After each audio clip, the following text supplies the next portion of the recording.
दोस्तों ये कहानी ऐसे दो मर्दों की है जिन्हें बहुत सालों पहले फ्रीज कर दिया गया था, लेकिन एक दिन जब उन्हें बाहर निकाला गया तब उन्हें पता चलता है कि दुनिया से सभी मर्दों का नामो निशान मिट चुका है। हर जगह सिर्फ औरतें हैं और इन औरतों के बीच में सिर्फ ये दो मर्द ही बचे हुए हैं। तो कहानी शुरू होती है साल 1991 से। यहाँ पर हम एक प्रेस कॉन्फ्रेंस को देखते हैं जो हो रही थी सदी के पहले ह्यूमन हाइबरनेशन के बारे में, और इसमें वॉलंटियर कर रहे थे दो आदमी, मैक्स और एल्बर्ट। वहीं पर हम एक प्रोफेसर को देखते हैं जिसने इस मशीन को बनाया था। फिर प्रोफेसर सभी को बताता है कि हमारा ये एक्सपेरिमेंट सफल रहा है। हमने इस चिंपांजी को 6 महीने के लिए उस चैम्बर में डालकर रखा हुआ था और इस चिंपांजी की उम्र बिल्कुल भी नहीं बढ़ी, ऊपर से वो बिल्कुल स्वस्थ भी है। इसलिए प्रोफेसर अब अपने अगले एक्सपेरिमेंट के लिए इंसानों का इस्तेमाल करना चाहता है, जिसके लिए मैक्स और एल्बर्ट उस मशीन के अंदर जाना चाहते थे। प्रोफेसर कहता है कि इस बार मैं इन तीनों को 3 साल के लिए मशीन में डालना चाहता हूँ, लेकिन ये काम बहुत ज्यादा रिस्की था क्योंकि इंसान का शरीर चिंपांजी के शरीर से बहुत अलग होता है, इसलिए इस काम को करने में दिक्कतें हो सकती हैं। लेकिन इस सब के बाद भी मैक्स और एल्बर्ट उस मशीन में जाने के लिए तैयार थे। आगे उस मशीन को चालू किया जाता है और मैक्स और एल्बर्ट को मशीन के अंदर डाल दिया जाता है। अब धीरे धीरे वक्त बीतता है और देखते ही देखते 50 साल बीत जाते हैं। आगे उस मशीन को खोला जाता है और मैक्स और एल्बर्ट को बाहर निकाला जाता है। उनके बाहर आते ही हम देखते हैं कि इन दोनों की उम्र थोड़ी भी नहीं बढ़ी। जिस उम्र के अंदर ये दोनों मशीन के अंदर गए थे अभी भी उनकी उम्र उतनी ही है। अब इन्हें भूख लगी थी तो 3 लड़कियां इनके लिए खाना लेकर आती हैं। वहीं इतने सालों से इन दोनों ने कुछ खाया नहीं था तो ये दोनों खाने का स्वाद भी भूल चुके थे।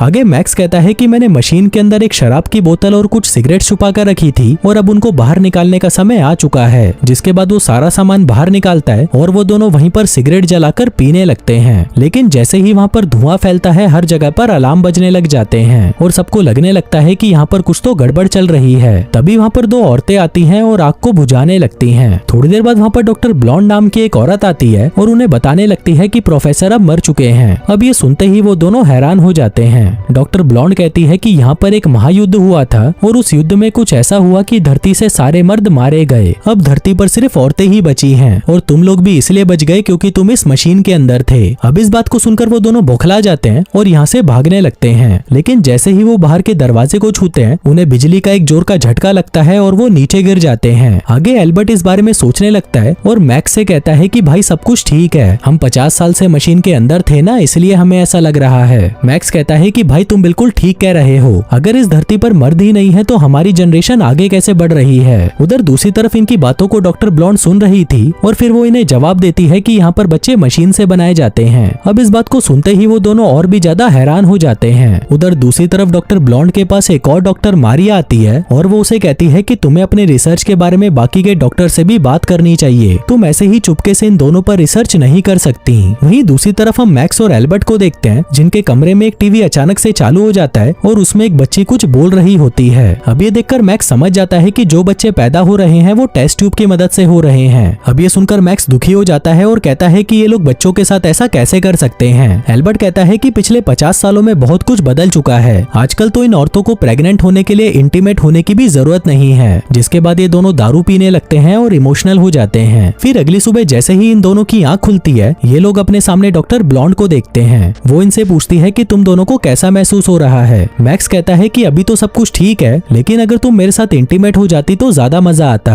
अब ये सुनते ही डॉक्टर ब्लॉन्ड गुस्सा हो जाती है और उसे उठाकर नीचे पटक देती है। वहीं ये सब देखकर एल्बर्ट मैक्स से कहता है कि भाई इन औरतों को इंटीमेट होने के बारे में कुछ नहीं पता, इसलिए तू इनसे ऐसी वैसी कोई बात मत कर। फिर थोड़ी देर बाद डॉक्टर ब्लॉन्ड कुछ गार्ड्स को अपने साथ लेकर आती है और उन दोनों को बताने लगती है कि पूरी दुनिया में रेडिएशन फैल चुका है और अगर कोई भी इंसान बाहर जाता है तो रेडिएशन से उसकी मौत हो जाती है। वो बताती है कि हमारे पास एक जानवर था जिसकी रेडिएशन की वजह से मौत हो गई। आगे ये दोनों जाकर सारे जानवरों को चेक करने लगते हैं और तभी वहाँ पर इनकी लीडर आ जाती है, जिसको देखकर मैक्स हैरान हो जाता है और उससे बात करने लगता है। वो उससे उसकी उम्र पूछता है पर तभी वहाँ पर एक औरत उनसे कहती है कि तुमको पता है कि तुम्हारी उम्र क्या है, तुम दोनों 86 साल के हो। लेकिन मैक्स को इन बातों से कोई फर्क नहीं पड़ता और वो लीडर के पास जाने लगता है। लेकिन तभी सारे गार्ड्स मैक्स को दबोच लेते हैं और उसे मारने लगते हैं। पर तभी पीछे से लीडर उन्हें कहती है कि इसको छोड़ दो। आगे मैक्स उनसे कहता है कि तुम लोग हमसे झूठ क्यों बोल रहे हो, यहाँ पर क्या हुआ था और सारे मर्द कहाँ चले गए। तभी लीडर उन्हें कहती है कि ये सारी गलती प्रोफेसर की है, उन्होंने एक ऐसी मशीन बनाई जिससे मर्दों की उम्र ना बढ़े, लेकिन बाद में उसी मशीन ने उन सभी मर्दों की जान भी ले ली। अब ये सुनते ही एल्बर्ट कहता है कि ऐसा कैसे हो सकता है, हम लोग तो अभी भी जिंदा हैं और अगर तुम लोग चाहो तो हम दोनों आपकी मदद कर सकते हैं, आप लोग हमारे साथ इंटीमेट होकर बच्चा पैदा कर सकते हो। लेकिन ये बात सुनते ही लीडर गुस्सा हो जाती जाती है। इसी दौरान उसकी नजर एक सेब के पेड़ पर पड़ती है, जिस पर थोड़ी देर पहले तक तो 2 सेब लटके हुए थे, लेकिन ये दोनों गधे उसे तोड़कर खा गए। अब ये देखकर लीडर उन्हें कहती है कि तुम्हें पता है ना बाइबल में क्या हुआ था, इन्हीं सेब की वजह से सारा बवाल हुआ था और ये बवाल तुम लोग वापस शुरू करना चाहते हो। जिसके बाद लीडर उन दोनों को कुत्ते की तरह मारकर उन्हें वापस कमरे में बंद करवा देती है। अब मैक्स यहाँ पर रोने लग जाता है क्योंकि उसने पहली बार किसी औरत से मार खाई थी, पर इस पर एल्बर्ट उसे समझाने लगता है कि भाई तू चिंता मत कर, हम लोग जल्दी ही यहाँ से निकल जाएंगे और मुझे पूरा भरोसा है कि यहाँ के बाहर भी एक दुनिया है। उधर दूसरी तरफ हम डॉक्टर ब्लॉन्ड को देखते हैं जो कि सोच रही होती है कि इंटीमेट होना कैसा होता है। अब इसका पता लगाने के लिए वो सबसे ज्यादा उम्र वाली एक औरत के पास जाती है और उससे पूछती है कि इंटीमेट होना कैसा होता है। इस पर वो औरत कहती है कि जब दो लोग एक दूसरे से प्यार करते हैं तो वो दोनों एक दूसरे के अंदर घुस जाते हैं और इसे ही इंटीमेट होना कहते हैं और ये करके तुम बच्चा भी पैदा कर सकती हो। आगे वो उससे पूछती है कि तुम लोग उन दोनों के साथ क्या करने वाले हो, जिस पर वो कहती है कि हम उन दोनों को भी औरत बनाने वाले हैं। बुढ़िया कहती है कि फिर तो ये उनके लिए मौत से भी बड़ी सजा होगी। आगे उन दोनों मर्दों को पकड़कर लैब में लाया जाता है जहाँ वो देखते हैं कि यहाँ पर औरतों का ब्रेन वॉश किया जाता है और उन्हें मर्दों के बारे में सारी गलत बातें बताई जाती हैं कि कैसे पहले मर्द औरतों को टॉर्चर किया करते थे। आगे इन दोनों को एक एक फॉर्म साइन करने को दिया जाता है जिस पर लिखा था कि इन दोनों के शरीर पर एक्सपेरिमेंट्स किए जाएंगे, लेकिन ये पढ़ते ही वो दोनों फॉर्म पर साइन करने से मना कर देते हैं। फिर कुछ देर बाद उनके ऊपर की सीलिंग खुलती है जहाँ पर बहुत सारी औरतें बैठी हुई थी। दरअसल ये औरतें यहाँ पर फैसला करने आई थी कि इन मर्दों के साथ क्या करना चाहिए, लेकिन ये सुनते ही वो दोनों वहाँ से भाग जाते हैं। फिर रास्ते में इन्हें 2 औरतें नजर आती हैं जिनको देखते ही वो उन पर टूट पड़ते हैं और उन्हें किस करने लगते हैं। वहीं वो सारी औरतें मिलकर ये फैसला करती हैं कि अब वो इन दोनों मर्दों पर एक्सपेरिमेंट्स करेंगे। दूसरी तरफ वो दोनों भागते हुए नीचे पहुंच जाते हैं जहाँ पर इनको एक अंडरग्राउंड रास्ता नजर आता है जिसकी मदद से वो दोनों और नीचे पहुंच जाते हैं। फिर बाहर आते ही उन्हें वहाँ पर एक शराब की बोतल पड़ी हुई मिलती है और उसके साथ एक न्यूज़पेपर भी जिसमें लिखा था कि 1993 में एक ऐसा हादसा हुआ जिसमें सारे मर्द मारे गए। पर तभी वहाँ पर इनको पकड़ने के लिए कुछ गार्ड्स पहुंच जाते हैं जिनको देखते ही वो वहाँ से भागकर एक टनल की मदद से बाहर आ जाते हैं। फिर बाहर आते ही इन्हें वहाँ पर बहुत सारी औरतें दिखाई देती हैं जो कि पार्टी कर रही थी। दरअसल ये औरतें बागी थी और ये लीडर के नियमों को नहीं मानती थी।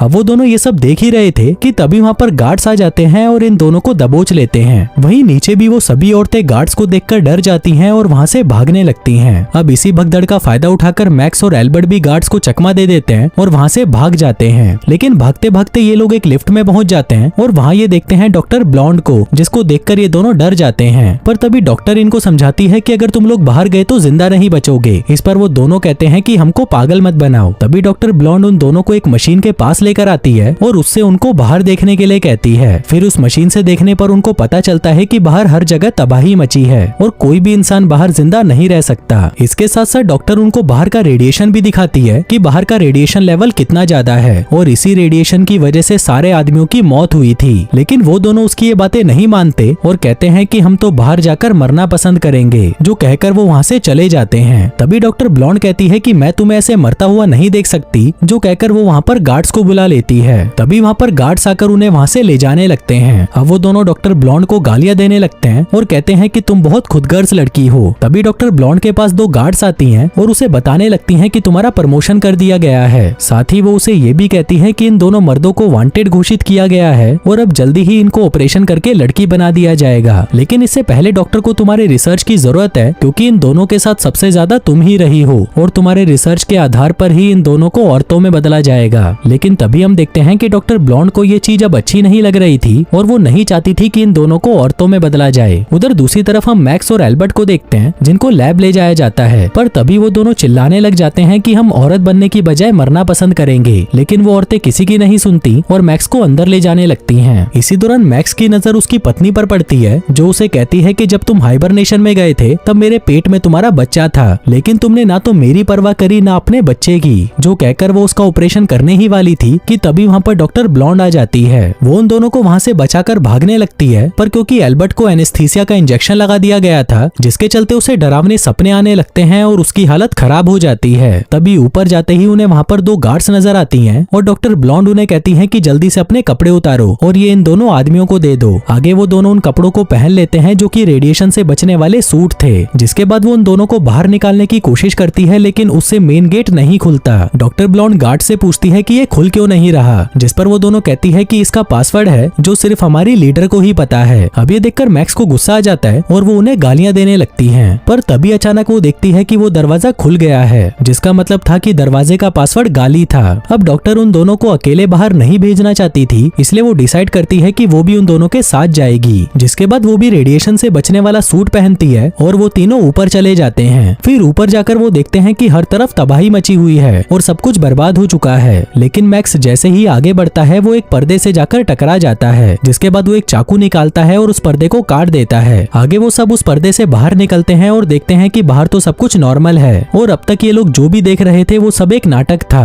फिर ये लोग चारों तरफ घूमने लगते हैं, जिस दौरान उन्हें एक बीच नजर आता है, जिसको देखकर ये बहुत खुश हो जाते हैं। लेकिन फिर थोड़ी देर बाद उन सभी की ऑक्सीजन कम होने लगती है। पर तभी मैक्स अपना सूट उतार देता है और देखता है कि यहाँ पर तो कोई भी रेडिएशन नहीं है। दरअसल वो लीडर इनको बेवकूफ बना रही थी और इनके साथ साथ बाकी की औरतें भी उसकी बातों में आ गई थीं। फिर थोड़ा और आगे बढ़ने पर इन्हें एक बड़ा सा घर दिखाई देता है और ये लोग उस घर के अंदर चले जाते हैं, जहाँ पर इन्हें बहुत सारा खाना मिलता है। फिर कुछ देर बाद वहाँ पर एमा आती है और उन्हें कहती है कि तुम लोगों को गिरफ्तार किया जाता है। पर इसी दौरान उसके सूट में ऑक्सीजन खत्म होने लगती है और वो वहीं पर बेहोश होकर गिर जाती है। तभी एल्बर्ट उसे उठाकर घर के अंदर ले जाता है और उसका सूट उतारने लगता है। लेकिन फिर जैसे ही एमा की आंख खुलती है वो एल्बर्ट के ऊपर चिल्लाने लगती है। इसी दौरान गलती से उससे रिमोट दब जाता है और तब इन्हें पता चलता है कि लीडर ने हर जगह ये अफवाह फैला दी है कि डॉक्टर ब्लॉन्ड की मौत हो चुकी है। जिसके बाद वहाँ पर दो औरतों को दिखाया जाता है और कहा जाता है कि ये दोनों मैक्स और एल्बर्ट हैं, जिन्हें ऑपरेशन करके औरत बना दिया गया है। अभी ये लोग ये सब देख ही रहे थे कि तभी इन्हें एहसास होता है कि बाहर से कोई आ रहा है और ये लोग जल्दी से छुप जाते हैं। इसी दौरान वहाँ पर लीडर आ जाता है और तब इन्हें पता चलता है कि ये घर इनकी लीडर का है। लेकिन तभी लीडर अपने घर की हालत देखकर समझ जाती है कि यहाँ पर कोई और भी है। फिर जैसे ही वो अलमारी खोलती है तभी मैक्स और एल्बर्ट उसे दबोच लेते हैं और तब इन्हें पता चलता है कि इनकी लीडर कोई औरत नहीं बल्कि एक आदमी है। अब ये देखकर वो दोनों हैरान हो जाते हैं और उसे कहते हैं कि तुम चाहते क्या हो और ये सब क्यों कर रहे हो। तब वो आदमी अपनी सारी सच्चाई बताता है कि 20 साल पहले मैं इस धरती पर इकलौता आदमी बचा था, लेकिन ये सभी मुझे लड़की बनाने के पीछे पड़ गए थे, इसलिए मैं खुद ही मेकअप करके लड़की बन गया और इनके साथ रहने लगा, जिसके एक वक्त बाद मुझे यहाँ का लीडर बना दिया गया। तभी मैक्स और एल्बर्ट उसे कहते हैं कि तुमने उन औरतों को बताया क्यों नहीं कि बाहर रेडिएशन जैसा कुछ नहीं है। इस पर लीडर कहता है कि पहले यहाँ पर बहुत रेडिएशन था, लेकिन धीरे धीरे रेडिएशन खत्म होता गया, लेकिन मेरी हिम्मत ही नहीं हुई कि मैं इनको सब कुछ सच बता दूं, क्योंकि वो सभी औरतें सन की हैं। इसके बाद मैक्स और डॉक्टर ब्लॉन्ड एक साथ इंटीमेट होने लगते हैं और वहीं एल्बर्ट और एमा भी इनको देखकर शुरू हो जाते हैं। फिर अगले दिन वो दोनों उस लैब में पहुंच जाते हैं जहाँ पर बच्चों को बनाया जाता था, जिसके बाद वो उनके फॉर्मूले में अपने प्यार की निशानी मिला देते हैं ताकि अगली बार जब भी इन बच्चों को बनाया जाए तो उनमें सभी मर्द पैदा हों। फिर कुछ सालों बाद जब बच्चे पैदा होते हैं तो उनमें एक मर्द पैदा होता है। इसी दौरान जब एक नर्स उस लड़के को देखती है तो वो जोर से चिल्लाने लगती है। और दोस्तों इसी के साथ ही ये कहानी यहीं खत्म हो जाती है।